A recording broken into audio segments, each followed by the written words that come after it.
Hey everybody, it's me, Joey Only Caribou Weather Dude. I'm back in Wells for I gotta be short here. I gotta get back on the road and get back to my crew, but I got a lot to get through here, so we'll do our best to keep you up to date. This is an evacuation order for the town of Wells that has been lifted. So everyone is back in Wells right now. We're going to give you a fire weather forecast here while I have some time to update you on what's going on in British Columbia, what to expect next, and I'm still filthy from forest firefighting. That's what I do. All right, let's go. There it is. This is bad news. My God. Falling out right now. Anything could happen. Get on! Wow. I'll watch the video later. Water. Ain't dry mopping this. Lots of headlines right now. BC fire officials welcome cooler weather and remain wary of winds. Guard is now around the entire Shetland Creek wildfire. That's good news. Of course, some residents won't leave despite evacuation orders. It's a good idea to leave if you're told to leave, man, because if you have to be rescued, that can divert resources from... Anyways, welcome reprieve. Yes, homes lost due to wildfire near Golden, BC. There's an evacuation order and alert in that area. That's all stuff you can find on BC Wildfire Service. I'm not going to talk about it too much. And 30% of Jasper structures destroyed. Glad to find out that at least one of my friends there has their house still, although their studio and garage and things have burnt down. So, the whole thing's very traumatic and stressful for them nonetheless. So the fire danger rating is quite bad for a lot of places right now. It's been very, very hot in Canada, of course, and for southern British Columbia and Valley Island, all the way up the coast, that rating is very high right now. So despite some of the weather we've had, and it's coming through, there's areas that are not getting it, particularly down south is not getting much of that at all. However, we've had some good progress in the Caribou and even up in the Peace, up in the northeast and northwest, seeing a nice change there. Well, still, Alberta, Saskatchewan, most of Manitoba, Northwest Territories, part of the Yukon, even through Northern Ontario into Quebec, parts in the south that don't usually see fire danger ratings are having it. I mean, I don't think that's too often you see this down here with Newfoundland and Nova Scotia in places, in Quebec at this time of year. Ontario, it's generally very humid there, generally rains quite often with thunderstorms. You don't see fire danger there, especially in deciduous forests, all that much. The good news is this cool weather, this down weather is going to really help things, should help things a fair bit in British Columbia. We're going to see some of those danger ratings, some of those indices, some of the build-up indexes go down. In areas, especially the south, Caribou is looking better and better. We got a lot of fires going on out there, and even though we're seeing it go down, we're still in highs, for most of the south, right? So we're going to take some rain probably over the next number of days up north. There may be some thunderstorms down south that dump some rain too, although not much. We'll look at how much. Maybe a return in the Peace quickly to drier weather, and then we're going to start hitting warmer weather. I don't need to tell you that British Columbia is full of red dots right now. We got a lot of fire activity. You can go to the BC Wildfire Service app and for yourself and look at these fires. I'm not going to spend any time really talking about any details or specifics. That's not what I do. For those seeking information about Jasper on firms, due to thick and persistent cloud cover during recent days, fire detections in the area have been very limited. I find that difficult to believe, but that's what they're saying. We got a map that sort of looks like this they give us, suggesting that they're having trouble penetrating through the cloud cover. Nonetheless, we look at fire activity in the north, and it did take a beating from a lot of that rain. There is a little bit of activity starting to in some spots, but I mean, all in all, you looked at this a week ago and it was reds all over, right? Things were really burning in the northwest. Our fire activity in the Caribou, very suppressed now. Great. Very, very little fire activity at all to be found. It took a lot of rain in some of these fires in the Caribou. Took a lot of rain around Wells. Smoldering hot spots maybe out there, but no active fire front. Some activity down by 100 Mile House, and it's the southeast where we're particularly concerned right now. They seem to have quite a few fires. I mean, those thunderstorms sat right on there and dumped a lot of lightning strikes. We got quite a few fires that are looking like they're throwing a fair bit of activity near Invermere, big ones on the hills there. This is the guy that started from the one lightning storm at the beginning of it all down there on, I can't remember the name of the mountain right now, but that is top of the world national provincial park. And some big ones up between the Goat Range and Purcell Range. Lots of fire activity near Valhalla still. Concern for our friends down there in Slocan Valley. Also fires near Golden, which have taken some structures. We hear some properties have been destroyed. So concern for Golden right now as well. Of course, our Lytton fire still fairly active around the edges. Remains pretty hot down in the south. Not hot like it was, Lots of new fires. We had thunderstorms that just lit up this area of the Caribou. But you know, we're sitting kind of good right now because of the weather, and that's the big key with fire is fire weather. You know, that's the big key. And Alberta's sitting a little better today, but the Northwest Territories aren't. Alberta's taking some rain. There's a lot of rainfall warnings in Alberta right now, so that's good news. We saw that was all red on that danger map. Well, we're going to see that change for Alberta. As well, right, a little bit. So Northwest Territories, though, seeing some really big fires up there that are being very active. Fires all across Saskatchewan, some that seem pretty big, pretty active, or at least have been, but they'll be taking some rain as well. And then hopefully some of that rain makes it to Manitoba. We do have fires across Ontario, Quebec, and into Newfoundland, Labrador. So there's a fair bit of fires in Canada. And of course, things looking pretty bad for our friends down south.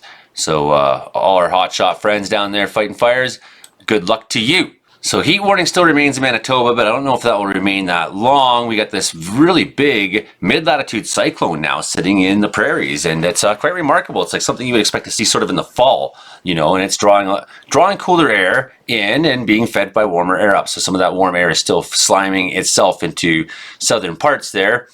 However, British Columbia, we're sitting well below any of these jets, right? So we're sitting well north of them, and that's keeping things here quite down. I mean, it's still pretty warm in the south, and you would expect that in the summertime, but it's still much cooler than it was for them, you know, and certainly the Caribou is seeing some very down weather as you go further north, right? So it's been a bit of a good news. The question is, when does that end, right? Are we going to get back to some sort of summertime pattern that would maybe make fire weather more active? And, you know, we see as we come into next week, into the start of August, that indeed we will have a shift in weather once again. And we're going to get more of southerlies again. And we're going to get, bam, there you go, back into warmer temperatures in British Columbia. And northern BC getting some lightning, you know, it's warm up there. It doesn't make much sense. But that's where it's been hot a lot this summer, and that's where fire behavior has been pretty much the craziest all summer. And for a wide swath of Alaska, all the way down to British Columbia, through mid-Alberta, and everywhere that's getting this mid-latitude cyclone especially, you're getting a bit of a break from this heat. When we look at where precipitation is going to happen here over the next number of days, not too much on the GFS model, but bam, we come into next week. We're going to get some rain, some thunderstorms, things like that through. Nothing too crazy, no, but that will be sort of the end of it as we come into midweek, maybe come into the beginning of the month, and there's the heat showing up, right? And then we're getting into the heat, and we'll find out as we go how that plays out. But looks like it's going to be a warm August again. So there's our mid-latitude cyclone right now that's more or less the eye of it's kind of going past Fort McMurray, and it's feeding the warm air up to Fin Fon, Regina, while cold air is streaming in, feeding in. Has really made things different in a lot of these places, and that would be us as well. You know, game changer for us was when this high pressure system was able to kind of expand out, take over the North Pacific, and that pushed some of the weather that was sitting out there in the Pacific into BC last week, not last week, but this week, end of last week, this week, made all those crazy lightning storms for days, made the wind, was still very hot when that happened. It was explosive. It was a setup that you don't get too often in British Columbia, although the low that moved through wasn't all that strong. So it, you know, makes you wonder what would happen if a really well-developed low was able to have been pushed through. But nonetheless, this high, so now we got this high pressure that's taken over, and what does high pressure do? It moves clockwise. So if it's moving clockwise, it's bringing cooler air in from the Gulf of Alaska and places like that, in from Alaska, in from the north, into British Columbia, and that's affected most of the province. You know, some of the south still remains warm, and the sun, if it can poke through, remains warm. However, we didn't see that where I was all day today. Hardly at all. Sunday looking fairly warm. These aren't extreme temperatures on the, you know, and it's not widespread. It's not like the heat wave we just had. Fairly warm. Monday looks to cool off across the board. And so we get a couple days off from that, especially that warm weather in the south. But then we start to see it rebuild into next week.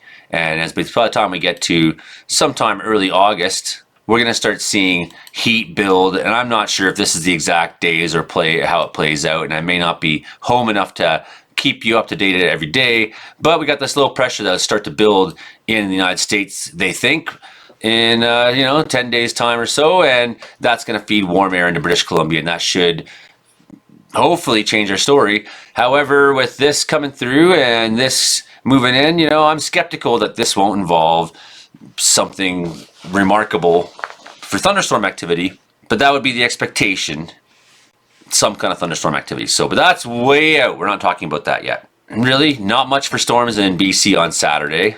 May have some popcorns at time.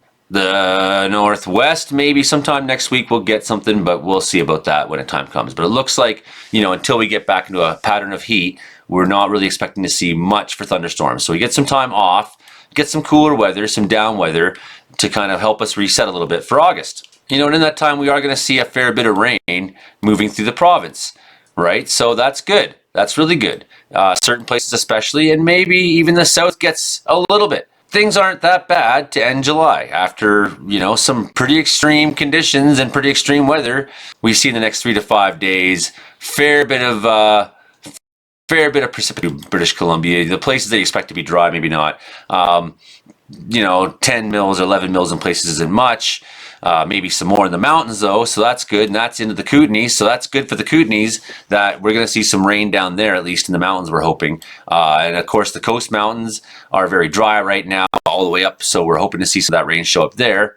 That would be very positive. The thing about the coast mountains, about the forest type there, is that they're not used to being dry. When they get dry, they're a very explosive burn. So when we're looking out in the next 10 days, we do see some rain showing up. Again, more in places like wells that need rain. Some of the West Caribou getting a little bit, maybe not enough that would be a game changer, but maybe locally some places will take more than others, and hopefully that lands in the right spot. Not looking good for the Peace. We've been saying that for a long time. They had a nice break. However, that came with flooding conditions. Because of that, our humidex values have been substantially lower in a lot of BC, and even in the drier belts, not quite as low, although nearing crossover and maybe at times going over in some places. But we are seeing a trend where things have been down, but we look at next week and we see, return for the Peace looking drier and warmer, and maybe getting that crossover weather and getting some windy conditions as well. But the thinking is, these fire danger indices, and this isn't official Canadian Forest, but this gives you a rough idea. A bit of improvement through all of next week until we start getting into August. So that's kind of the story I got for you on this forecast. And while we see some improvement in the drought conditions at depth, quickly we'll get back into an August, I think, where things will be seasonal or warmer. So I hope that more or less answers your questions on what's going on with fire weather in British Columbia. I think that's mostly good news, and to be realistic, you had to expect that, we weren't going to sit in this kind of crappy break forever, although I've seen summers in wells that have been like that. So I think 2011 was very wet and crappy in a lot of August, and it was like, we've had summers without summer. Anyways, I'm going to go. So before the fire goes out, I don't think I'll need this evacuation order ever again for the town of Wells. That's done.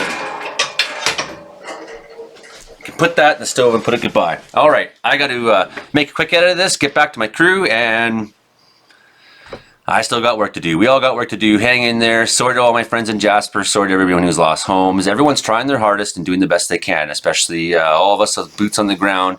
We're doing our best. We really are, and everyone's trying to make sure that we're safe above us, and that you're safe. People are trying their best, and we have a lot of victories. We always have a lot of victories, and you hear about the few ones that aren't victories. But hello, we're fighting fucking wild fires. It's not like they do what you want them to, right? And even after they take a lot of rain, even after you drop water bombers on them, they're still there. They still get up and move when the heat and the dry is there. So, and the idea that every time they get up and move, it's because someone fucked up is not the case. It's maybe once in a while is the case. People make mistakes. But the weather is the thing, the fuel and the topography They are the things that make your fire angry. Anyways, I'm Joey, only Caribou Weather Dude. Please help me out on Patreon if you can, because winters are long here and I want to keep forecasting. I find it way more fun than working in the bush in the middle of the winter. Also, join Interior Weather and Wilderness Watchers. Gotta say, like, it was pretty wild to see the group get 10,000 new members in the last week. And then, you know, a small influx of 2,000 new members before that. So I think I must be getting the forecasts right, more or less. I'm hoping so. But yeah, look forward to little popcorn storms. Southern BC is going to stay a little bit warm.